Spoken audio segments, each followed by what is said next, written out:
I used my wedding speech to announce I signed a secret prenup because my fiancée was using me as a retirement fund. Her parents are demanding I still pay for the wedding. I'm 28, successful, and was set to marry Chloe, 27. She's wonderful, but I'm aware I earn 4 times her income. 3 months ago, my attorney quietly advised me to draft a strong prenuptial agreement. Our marriage was a union, not a charity, and my assets were my future security. I gently approached Chloe, and she seemed insulted, saying she loved me, not my money. She eventually agreed, making me believe we were on the same page. Then, I overheard a conversation between Chloe and her sister. Chloe was bragging about how signing the prenup was just smoke and mirrors because she'd get half anyway in a no-fault divorce, and she planned to quit her job immediately after the wedding to live her best life off my income. I didn't confront her immediately. At our massive, expensive reception, during my speech, I thanked everyone for coming.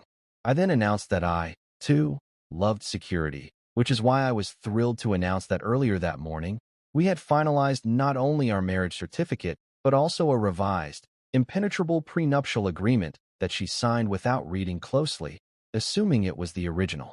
I then smiled and looked at her shocked parents.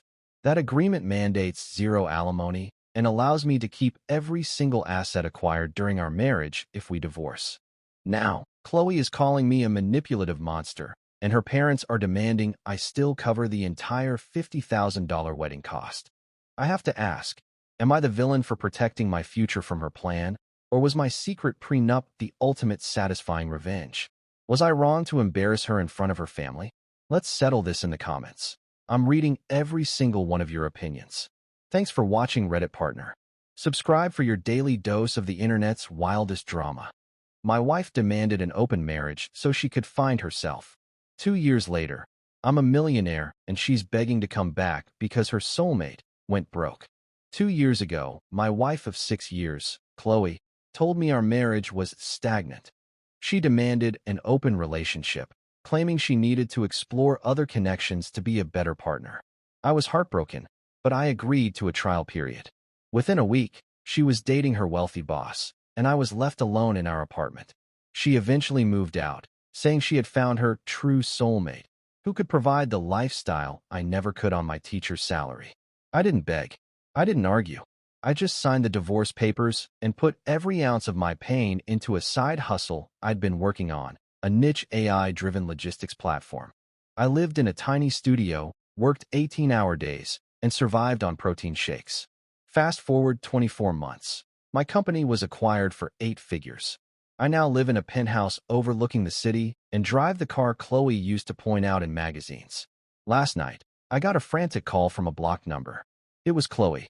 She was crying, saying her soulmate had lost his company in a lawsuit and kicked her out. She said she realized I was the only man who ever truly loved her and asked if we could start over, now that she's learned her lesson. I told her I'd love to help her out. Then I sent her the contact information for a local homeless shelter and blocked her number. What do you guys think? Was I too cold for not helping my ex-wife when she hit rock bottom? Or is this the ultimate play stupid games, win stupid prizes moment? Let me know if she deserves a second chance or if I did the right thing in the comments.